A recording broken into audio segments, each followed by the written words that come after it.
সুপ্রিয় শ্রোতা, শুরু হয়ে গেল ভূত স্টুডিও। কারণ ঘড়িতে সময় এখন রাত 10টা।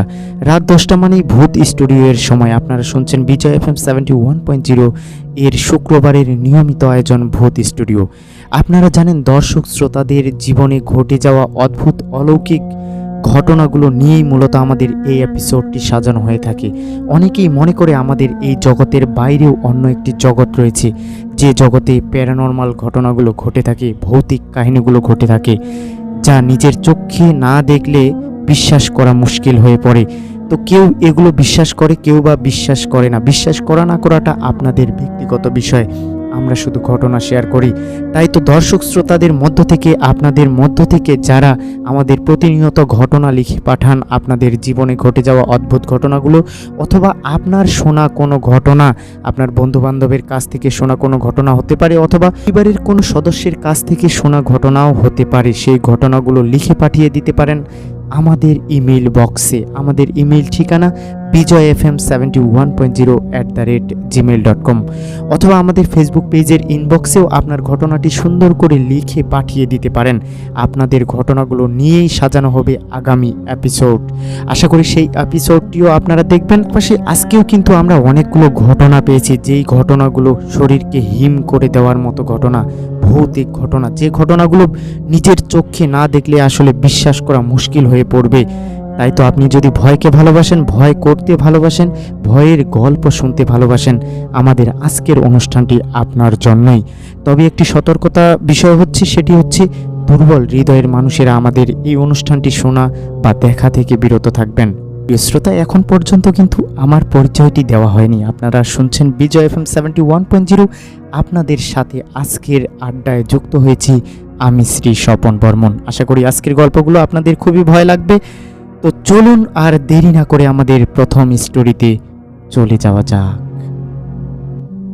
আমাদের প্রথম ঘটনাটি যিনি পাঠিয়েছেন, তিনি নিজের নামটি হাইড করে রাখতে বলেছেন, অর্থাৎ তিনি নাম প্রকাশে অনিচ্ছুক। তাই আমাদের দিক থেকে আমরা সর্বোচ্চ চেষ্টা করব যেন ওনার নামটি আমরা প্রকাশ না করি।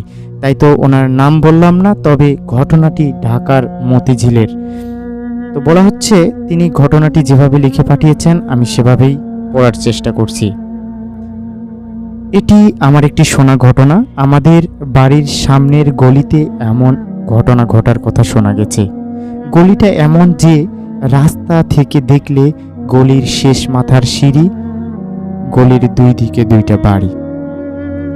আজ থেকে প্রায় 14 থেকে 15 বছর আগে ঘটনাটি প্রত্যক্ষ করে ডান পাশের বাড়ির নিচতলার একটি মেয়ে।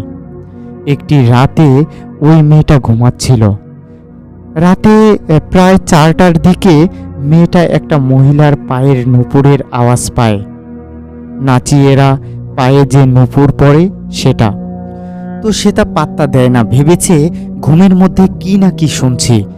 এসব ভেবে ঘুমিয়ে পড়ে। পরদিন রাত্রে একই সময় সে আবারও একই আওয়াজ পায়। এবার সে একটু আগ্রহী হয়। তার রুমের একটা জানালা ওই গলির দিকে মুখ করেছিল। জানালাটা খুলে তাকালে গলির অনেকখানি দেখা যায়। সে জানালাটা খুলতেই তার রুম আলোতে ভরে যায়।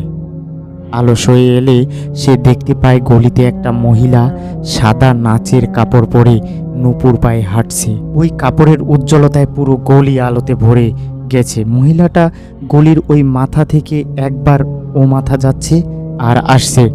আর তার মুখে ছিল এক অদ্ভুত হাসি, তবে তার চোখ ছিল ভয়ানক, ঠিক গোলাকার, মনি হালকা সাদা এবং লম্বাটে। মেয়েটা হঠাৎ করে মহিলার চোখের দিকে তাকাতেই সম্মোহিত হয়ে যায়, যেন ওই চোখ তাকে এখনই গিলে খাবে। সে এভাবে মহিলা এবং মেয়েটা পরস্পরের দিকে তাকিয়ে থাকে। এভাবে কিছু সময় পর ওই মেয়েটার মা ঘুম থেকে জেগে ওঠে। তার মেয়েকে ওভাবে জানালার বাইরে তাকিয়ে থাকতে দেখে ডাক দেয়, কিন্তু মেয়েটা সম্মোহিত হয়ে থাকে। তখন তার মা তাকে একটা ধাক্কা দেয়। এবার মেয়েটা হকচকিয়ে ওঠে। আবার যখন সে জানালার বাইরে তাকায় তখন মহিলাটা নাই। ফজরের আজান শুরু হয়ে গেছে। মেয়েটা পরের দিন তার মাকে সব কথা খুলে বলে, কিন্তু তার মা পাত্তা দেয় না।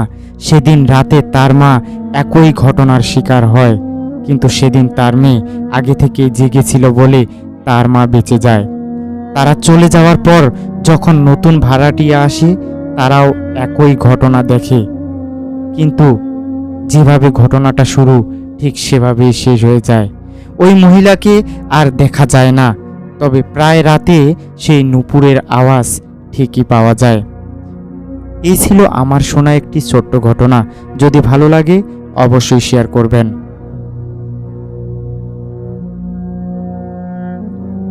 সুপ্রিয় শ্রোতা বন্ধু, আপনার ঘটনাটি আমরা কিন্তু আমাদের বিজয় FM 71.0 এর ভূত স্টুডিওতে শুনিয়ে দিলাম।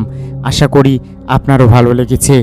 এমনই যদি আরও কোনো ঘটনা থেকে থাকে, কোনো শোনা ঘটনা অথবা আপনার আশেপাশে ঘটে গেছে এমন কোনো জানাশোনা ঘটনা যদি আপনার কাছে থেকে থাকে, অথবা আপনাদের জীবনেও যদি এমন কোনো অদ্ভুত, অলৌকিক ও ভৌতিক বা প্যারানর্মাল ঘটনা ঘটে থাকে, তবে অবশ্যই লিখে পাঠাতে পারেন বিজয় FM 71.0 @gmail.com এই ঠিকানায়।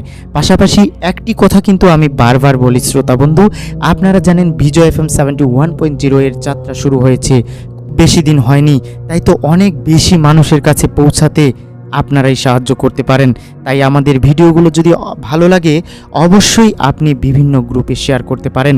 বিশেষ করে আমাদের প্রবাসী ভাইয়েরা এই ঘটনাগুলো শুনতে কিন্তু অনেক বেশি ভালোবাসে। বাংলাদেশের প্রোগ্রামগুলো কিন্তু ওনারা খুবই বেশি ভালোবাসে, খুবই পছন্দ করে।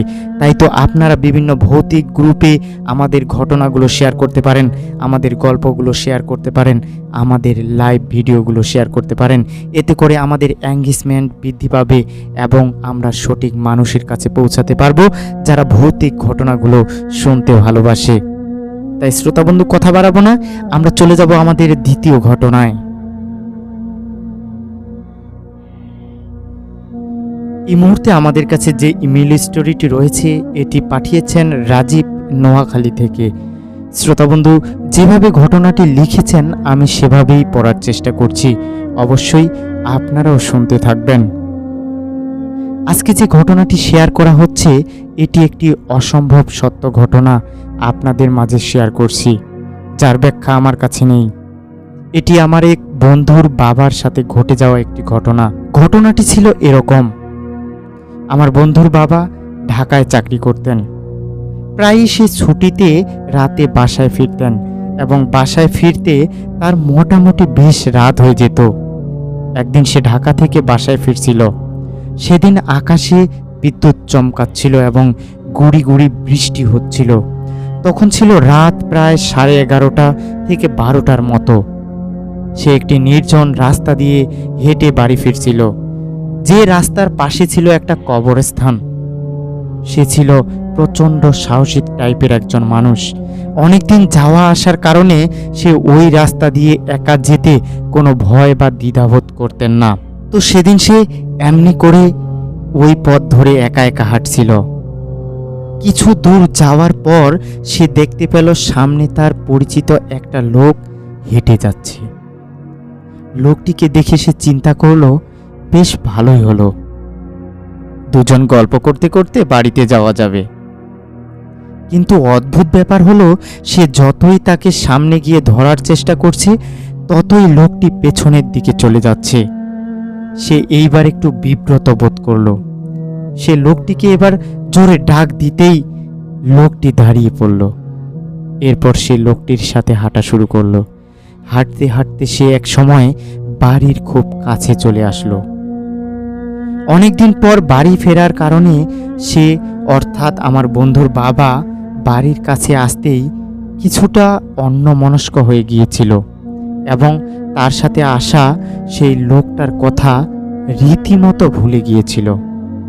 হঠাৎ সেই লোকটার কথা মনে পড়তেই সে পেছনে তাকালো, কিন্তু পেছনে তাকিয়ে সে অন্ধকার ছাড়া আর কিছুই দেখতে পেল না। তারপর সে অতশত না ভেবে বাড়িতে চলে গেল এবং সবাইকে সব কিছু খুলে বলল। তার কথা শুনে রীতিমতো সবার মাথায় বাজ পড়ে গেল, কেননা সে যে লোকটির সাথে তার বাড়ি পর্যন্ত এসেছে সেই লোকটি কিছুদিন আগেই মারা গিয়েছে। এখন আমার প্রশ্ন, লোকটি কি কোনো খারাপ কিছু ছিল? আর যদি খারাপ কিছু হতো তাহলে সে তার কোনো ক্ষতি করলো না কেন? নাকি পরিচিত হওয়ার কারণে সে তার ক্ষতি করতে চায়নি। এর ব্যাখ্যা আমার কাছে নেই। যদি আপনাদের কাছে কোনো ব্যাখ্যা থেকে থাকে অবশ্যই জানিয়ে দিবেন। আমার ঘটনা এটি ছিল। আশা করি ঘটনাটি শেয়ার করবেন। সুপ্রিয় শ্রোতা, আপনার বন্ধুর বাবার সাথে ঘটে যাওয়া ঘটনাটি আমাদের মধ্যে শেয়ার করার জন্য আপনাকে অসংখ্য ধন্যবাদ। তবে আপনি যে প্রশ্নগুলো করে গিয়েছেন এর ব্যাখ্যা আমাদের কাছে আমরা সেভাবে দিতে পারবো না। তবে আমাদের দর্শক শ্রোতা, আপনারা যারা এই মুহূর্তে আমার সাথে যুক্ত হয়ে শুনছেন অথবা দেখছেন, আপনাদেরকে এই প্রশ্নগুলো কিন্তু আমিও করে গেলাম। আসলেই কি এর কোনো ব্যাখ্যা রয়েছে নাকি এর কোনো ব্যাখ্যা নেই? যদি ব্যাখ্যা থেকে থাকে তাহলে ব্যাখ্যাগুলো কেমন হতে পারে অবশ্যই একটু কমেন্টে জানিয়ে দেবেন। আমাদের যে শ্রোতাবন্ধু ঘটনাটি পাঠিয়েছেন ওনার বুঝতে সুবিধা হবে।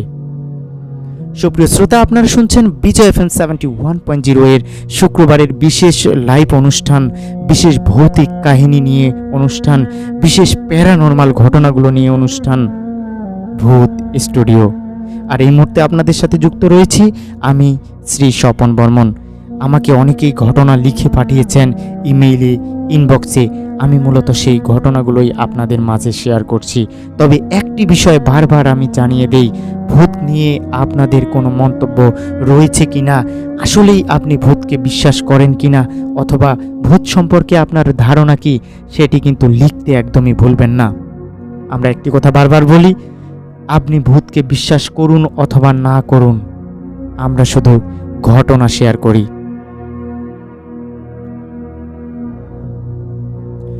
সুপ্রিয় শ্রোতা, এই মুহূর্তে আমাদের হাতে আরও কিছু ইমেল স্টোরি রয়েছে। আমরা চেষ্টা করব সবগুলো ইমেল স্টোরি পড়ার। এই মুহূর্তে আমাদের হাতে যে ইমেল স্টোরিটি রয়েছে এটি পাঠিয়েছেন নীলফামারী থেকে সাগর ইসলাম। তিনি যেভাবে লিখেছেন আমি সেভাবেই পড়ার চেষ্টা করছি। ঘটনাটি 2017 সালের অক্টোবর মাস। গভীর রাত, জানালার পাশে বসে আছি। জানালার গ্লাস আর পর্দা ভেদ করে চাঁদের আলো আমার পড়ার টেবিলে এসে পড়েছে। ব্যাপারটা আরো উপভোগ করার জন্য জানালাটা খুলে দিলাম। চাঁদের আলো আর সাথে হালকা শীতল বাতাস। কবিতা লেখার ভূত চেপে বসলো মাথার উপর। তবে চাঁদের আলোতে ভালো করে দেখতে পাচ্ছিলাম না, আর আলো জ্বালিয়ে পরিবেশটা নষ্ট করতে ইচ্ছা হলো না। তাই বসে বসে গুনগুন করে গান গাইতে গাইতে লিখতে লাগলাম। বেশ কিছু সময় পর আচমকা রুমঝুম নুপুরের শব্দ। আমি চমকে পিছনে তাকাই, না কিছুই না। আবার নীরবতা। ভাবলাম বাতাসে অন্য কিছুর শব্দ হয়তো ভেসে এসেছে। 2 মিনিট পর আবার সেই রুমঝুম শব্দ। এবার আমি পেছনে না তাকিয়ে চুপচাপ শুনতে লাগলাম। খেয়াল করলাম শব্দটা আমার পিছন দিয়ে এসে আমার টেবিলের ডান পাশে গিয়ে থামলো। তবে শব্দটা ছিল একটা নূপুরের। মানে যদি এক পায়ে নূপুর পরে কেউ হাঁটে তাহলে যেমন শব্দ হয় শব্দটা ঠিক তেমন। কিন্তু মজার ব্যাপার হলো কাউকেই দেখা যাচ্ছে না সেখানে। এবার চুরির শব্দ। মনে হলো কেউ হাতে চুরি পরে হাতটা টেবিলের উপর রাখলো। আমি একটু ভয় পেয়ে গেলাম, কিছুই বুঝতে পারলাম না কি হচ্ছে এগুলো। আমি যেন চেয়ারের উপর জমে যাচ্ছি। মিনিট কয়েক বাদে আবার রুমঝুম। এবার শব্দটা যে পথে এসেছিল সে পথেই চলে যেতে যেতে এক সময় মিলিয়ে গেল। আমি চেয়ার থেকে উঠে বেডে গিয়ে চুপচাপ শুয়ে পড়লাম। আকাশে মেঘও নেই, আবার সূর্যও নেই। বেশ ঠান্ডা একটা পরিবেশ, তবে বাতাসেরও উপস্থিতি নেই। কোনো একটা মাঝারি আকারের ব্রিজের উপর দাঁড়িয়ে আমি। রুমঝুম রুমঝুম সেই নূপুরের শব্দ। পিছনে তাকিয়ে দেখি সাদা শাড়ি পরা এক তরুণী হেঁটে হেঁটে আমার দিকে আসছে। খেয়াল করলাম তার এক পায়ে নূপুর নেই, অন্য পায়ে নীলাভ একটা নূপুর। চোখে মুখে একাকিত্বের ছাপ। আমার 5 গজ দূরে থমকে দাঁড়িয়ে গেল। ডান হাতটা তুলে ধরল। নীলাভ একটা নূপুর সে হাতে। আলতো করে ছুড়ে দিল আমার দিকে। আমি ধরতে পারলাম না সেটা।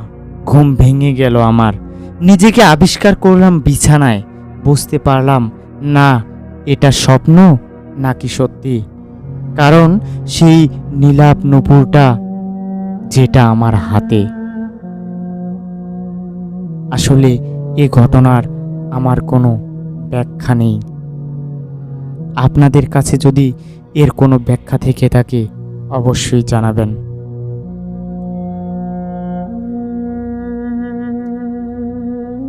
সুপ্রিয় শ্রোতা, আমরা আরও একটি ইমেল স্টোরি কিন্তু পড়ে আসলাম।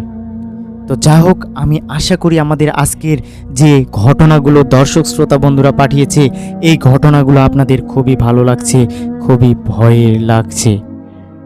যা হোক, আপনারা যারা আমার সাথে এই মুহূর্তে লাইভে যুক্ত রয়েছেন অথবা এই ভিডিওটি দেখছেন, আপনাদের জীবনেও যদি এরকম কোনো ঘটনা ঘটে থাকে, আপনাদের জীবনেও যদি ভৌতিক, অলৌকিক অথবা প্যারানর্মাল কোনো ঘটনা ঘটে থাকে, অথবা আপনার জীবনে না ঘটলেও আপনার পাশের যে বাড়ি অথবা আপনার প্রতিবেশী, আপনার ভাই বন্ধু আত্মীয় স্বজন যে কারোর সাথে যদি অদ্ভুত, অলৌকিক, ভৌতিক কোনো ঘটনা ঘটে থাকে, সেগুলো লিখে পাঠাতে পারেন আমাদের bijoyfm71.0@gmail.com এই ইমেল ঠিকানায়, অথবা আমাদের ফেসবুক পেজের ইনবক্সে।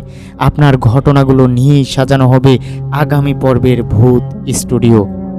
আশা করি আপনার পাঠানো গল্পটি ভূত স্টুডিওতে শুনলে খারাপ লাগবে না, অবশ্যই ভালো লাগবে শ্রোতা বন্ধু। তাই তো বারবার ঘটনা পাঠানোর জন্য অনুরোধ করি, ঘটনা পাঠানোর জন্য বলি। যা হোক, আমরা অনেকগুলো ঘটনা এ পর্যন্ত শুনে আসলাম, আমরা আরও কিছু ঘটনা কিন্তু শুনব। সুপ্রিয় শ্রোতা, আমাদের পরবর্তী ঘটনাটি পাঠিয়েছেন গাজীপুর থেকে মনোয়ার। তিনি ঘটনাটি যেভাবে লিখেছেন আমি সেভাবেই পড়ার চেষ্টা করছি। ঘটনাটা আমার আম্মুর কাছ থেকে শোনা। আম্মু তখন অনেক ছোট। আমি আম্মুর হয়ে বলছি।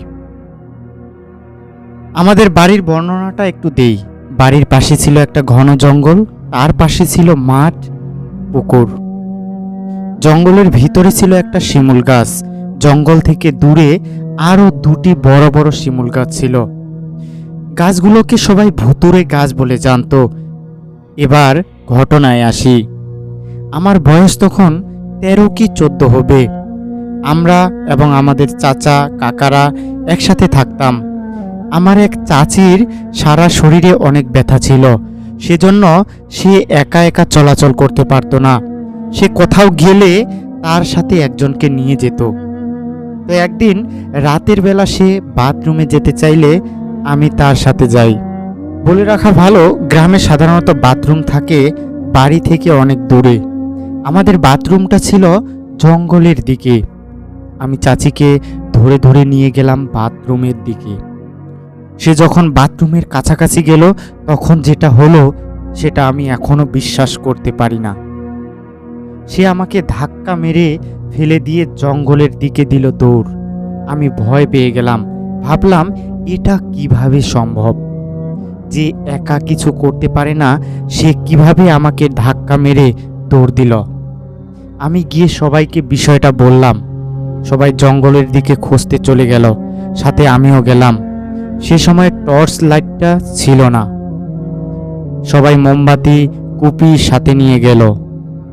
খুঁজতে খুঁজতে সবাই এক সময় জঙ্গলের ভিতরের শিমুল গাছটার কাছে গেল। গিয়ে দেখল চাচি গাছটার গোড়ায় অজ্ঞান হয়ে পড়ে আছে। সবাই তাকে কাঁধে করে বাড়ি নিয়ে গেল। জ্ঞান ফেরার পরও সে ঘটনা সম্পর্কে কিছু বলতে পারল না। পরে একটা কবিরাজ আনা হলো। তারপর কবিরাজ যেটা বলল সেটা হলো এরকম যে এই বাড়িতে একটা ভালো জিন এবং ওই শিমুল গাছটা একটা খারাপ জিন বসবাস করে। শিমুল গাছটার জিন সবার অমঙ্গল করতে চায় এবং বাড়ির জিন তার খারাপ কাজে বাধা দেয়। খারাপ জিন আমার চাচিকে মেরে ফেলতে চেয়েছিল। সেজন্য তাকে বাথরুমের সামনে থেকে ধরে নিয়ে গিয়েছিল। খারাপ জিনটা যদি চাচিকে গাছের উপর তুলতে পারত, তাহলে চাচিকে বাঁচানো যেত না। ভালো জিন চাচিকে গাছের উপর তুলতে দেয়নি এবং তাকে মারতে দেয়নি, এমনটাই কবিরাজ আমাদের জানিয়েছিল। এই ছিল আমার মায়ের কণ্ঠে আমি বর্ণনা করলাম, এরকমভাবেই তিনি ঘটনাটি আমাকে বলেছিলেন। এটি একটি সত্য ঘটনা, আমার মায়ের পরিবারের সাথে ঘটে গিয়েছিল। আমি আপনাদের বিজয় FM 71.0-তে ঘটনাটি লিখে পাঠালাম। যদি মনে হয় যে শেয়ার করার মতো ঘটনা, তাহলে অবশ্যই শেয়ার করবেন। ধন্যবাদ। শ্রোতা বন্ধু, আপনার ঘটনাটি কিন্তু আমরা শেয়ার করে দিলাম। আর এই মুহূর্তে যারা আমাদের সাথে লাইভে যুক্ত রয়েছেন অথবা আমাদের এই ভিডিওটি দেখছেন, সবাইকে জানিয়ে রাখি আপনারা শুনছেন ভূত স্টুডিও।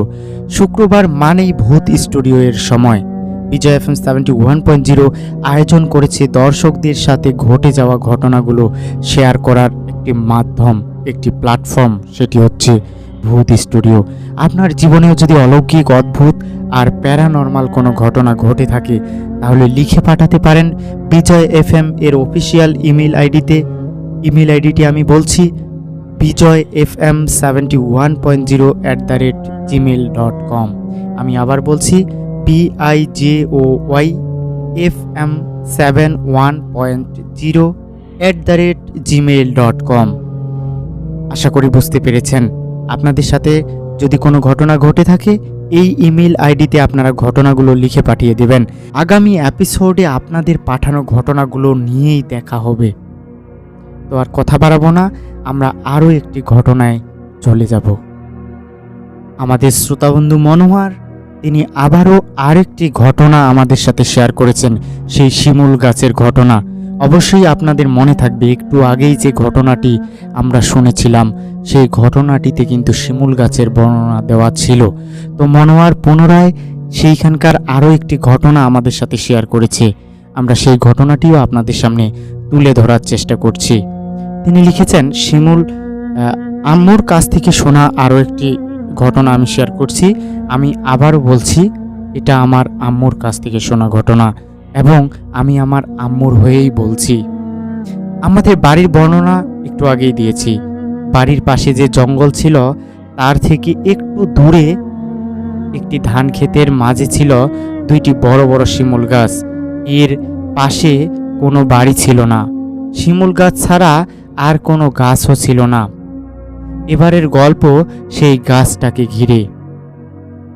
আমার বয়স তখন 11 কি 12 হবে। সে সময় আমাদের গম চাষ করা হতো। যখন গম খেতে বোনা হতো বা ছিটানো হতো, তখন চারা গজানোর আগ পর্যন্ত পাহারা দিতে হয়। কারণ পাহারা না দিলে সব গমগুলো সকালবেলায় পাখিরা খেয়ে ফেলতো। যে প্রতিদিন পাহারা দিত, সে কোনো একদিন একটা কারণে বাড়িতে ছিল না। ফলে আমাকে বলা হয় ক্ষেত পাহারা দিতে। আমি সকাল সকাল চলে গেলাম গম ক্ষেত পাহারা দিতে। আমি ক্ষেতের এক কোণায় বসে আছি। এমন সময় দেখি সাদা কাপড় পরা একটি মহিলা মস্ত বড় গাছটায় বেয়ে বেয়ে উঠছে। আমি ভয় পেয়ে গেলাম। তখন দেখলাম যে তার চুল গাছের উপর দিক থেকে নিচ পর্যন্ত লম্বা, আর সে কাঁটাওয়ালা শিমুল গাছটায় বেয়ে বেয়ে উঠছে। কেননা এত বড় চুল কোনো মানুষের হতে পারে না। কাঁটাওয়ালা গাছের মানুষের পক্ষে অনায়াসে ওঠা সম্ভব না।